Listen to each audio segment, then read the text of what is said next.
So thank you for the opportunity, and I'd like to thank our donors at IAVI.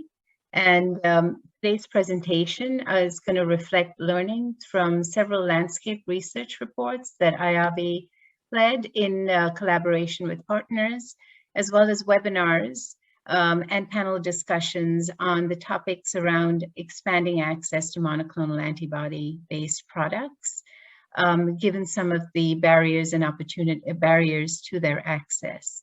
The focus for many of the webinars was on COVID-19 antibodies, as well as HIV antibodies, and some of the opportunities to strengthen regulatory and policy frameworks in Africa to enhance access to monoclonal antibodies.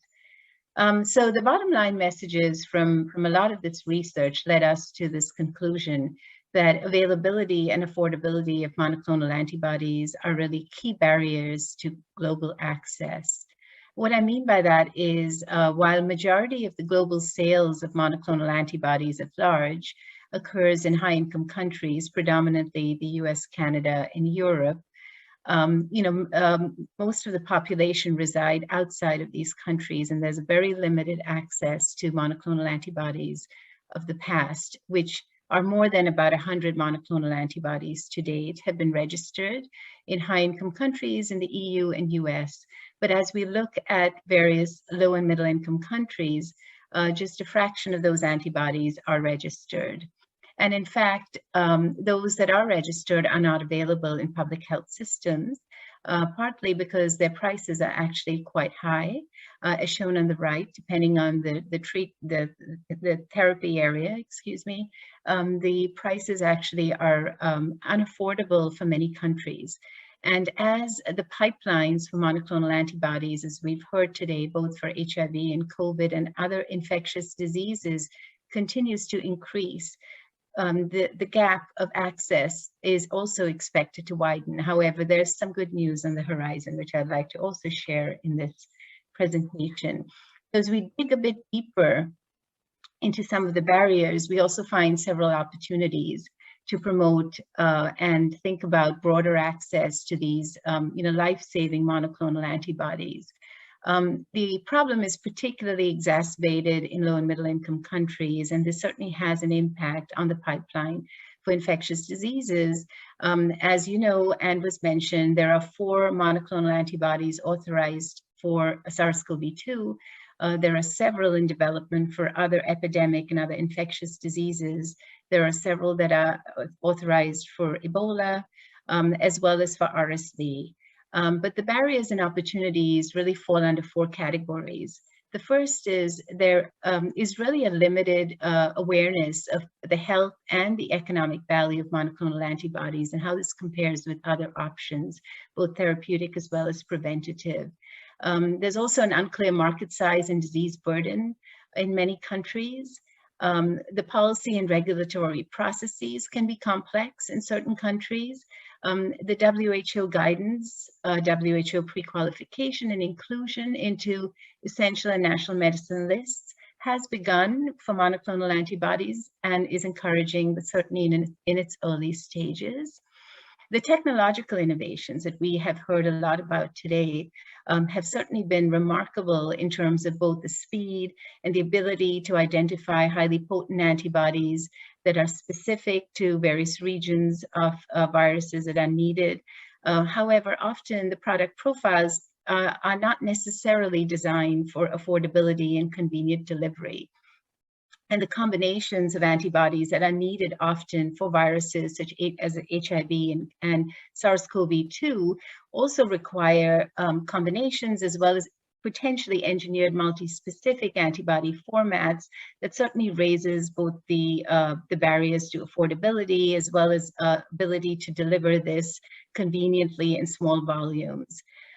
So there really is an opportunity here to integrate new technologies for low-cost manufacturing and delivery in the early stages, and I'll speak more about that in my presentation. There's also great opportunity for global licensing and affordable pricing models, as well as global manufacturing capacity for equitable supply and donor-funded procurement methods that I'll also mention as I move along. So what I want to highlight is a couple of case studies in the area of infectious diseases for monoclonal antibodies and what we've learned from them, and how this can impact our thinking for both SARS-CoV-2 and HIV. So antibodies to RSV, I should say, have been around for a long time. In particular, one antibody called Synagis that has been available for more than 20 years. And it is used to essentially prevent RSV in children, which is in fact the second leading cause of death during the first year of life. It's marketed in several countries, however, unfortunately not available in public health systems and not available in many of those countries that need them the most. Part of this has been also the pricing that is significantly unaffordable, 5 monthly intramuscular injections at high doses. However, there's been a lot of work, as again mentioned, due to technological innovations, and next generation long-acting anti-RSV mAbs are on the horizon with 1 dose per season with a preferred product profile even by the WHO, and so that is certainly encouraging. But there is the hard fact is that 99% of deaths from RSV occur in low and middle income countries. However, 99% of the sales are in high income countries. And so as we move along to SARS-CoV-2, as was mentioned, there are 4 monoclonal antibody products developed and authorized in record time. Normally this takes 10 years. This has taken less than a year. However, global access is still limited, and some of the features of these products that I think are really important to mention here is that they are certainly high doses delivered by intravenous administration. When given to a mild and moderately infected or mild and moderate COVID-19 patients, this can certainly increase the cost and burden of delivery, not only in low and middle income countries, but as we've seen even in high income countries. And so identifying the next generation of monoclonal antibodies that can be delivered by IM or sub-Q injections that still retain their responsiveness to variants of concerns would be highly desirable. Also, timely diagnosis of SARS-CoV-2 infections and the rapid linkage to care is something that is, certainly very important in SARS-CoV-2 for these monoclonal antibodies to be effective at the right time.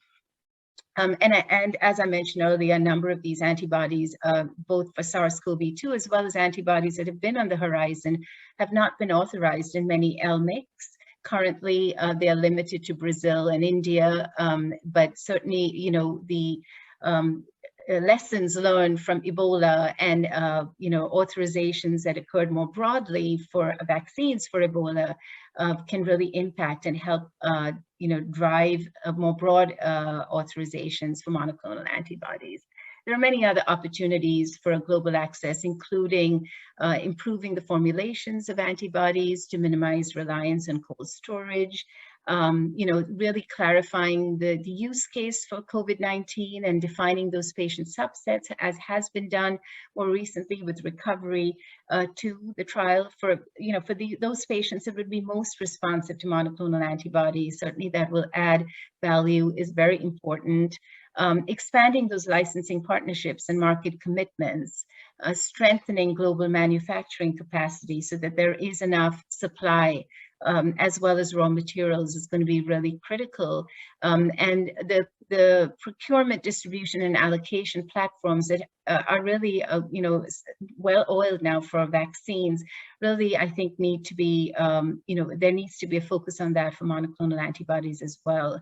And that certainly has begun. So I think there is a lot of encouragement here, but more needs to be done in this space. And so how does this impact broadly neutralizing antibodies for HIV? Which again, like SARS-CoV-2, would require a combination of products, a combination of monoclonal antibodies.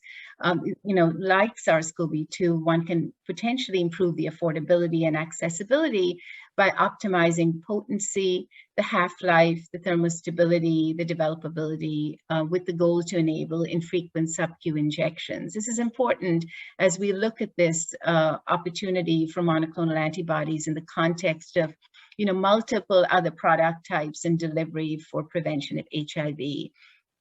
Certainly partnering with low-cost manufacturers to reduce the cost of manufacturing delivery is going to be equally important, as is understanding the acceptability and delivery of monoclonal antibodies in various countries and the barriers to integrating them. Speaking and communicating and really understanding the guidance from WHO early on in development is going to be also critical, and demonstrating that relative value proposition in particular for HIV, given the other options available, and the cost effectiveness of mAbs is going to be also, in our view, quite important based on all the stakeholder input that we have derived from our studies, as is expanding the use of joint reviews and collaborative regulatory pathways, expanding the use again of pooled procurement platforms to ensure affordability. So there's multiple themes here that have been highlighted from our research, with the work that we've done, that have really demonstrated to us the importance of these features and really product design. The COVID-19 pandemic has helped raise awareness to these challenges and opportunities for global access. We have a rich milieu of now antibodies, however, actually making them accessible to patients for infectious diseases is going to require more advocacy and awareness building. The technological advances can drive rapid discovery and development, as has been demonstrated beautifully for many infectious diseases. However, the focus on designing affordable monoclonal antibodies that are responsive to global needs is going to be quite critical, and this will require collaboration between both public and private stakeholders. There is an urgent need, as mentioned multiple times, for broader registrations in low and middle income countries, new global manufacturing and supply models, and new global pooled procurement and distribution pathways for global access to monoclonal antibodies. And with that, I conclude my talk.